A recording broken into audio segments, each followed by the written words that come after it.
Jeff was very likable. You hear it all the time, but he was exceptional. Never had a bad word to say about anybody. Been in a room, people talking bad about somebody, he wouldn't even step in. Never a part of it. Real family man, a gentleman, through and through. That's what you could say. I worked with him for the last 8 years, and he was one of my trainers. And it was senseless. This should not have happened. Jeff's a guy that we can't replace. He was a hard-working guy.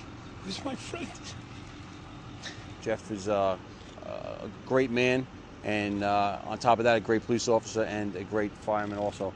And the family's loss is everybody's loss, and Jeff made his mark.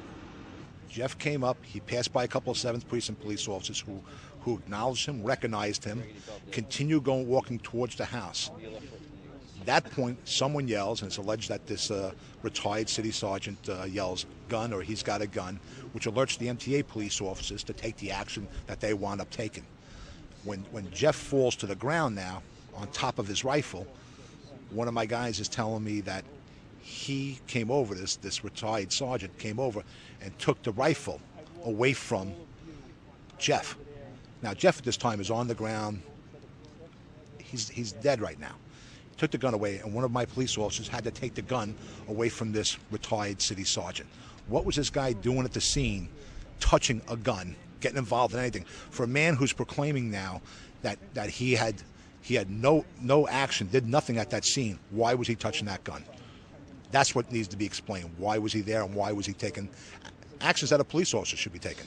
This is an absolutely low point for the residents in Nassau County and Suffolk County to have the tragic death of Officer Breitkopf on the heels of Officer Califano. Was just an unprecedented moment in the Nassau County Police Department's history, one we wish never happened. He was absolutely the consummate police officer. He was a great colleague for all of the other men and women in the police department, and I know there are deep shock and sadness going through not only the ranks of the police department, but every single resident who has felt protected by officers like Officer Breitkopf.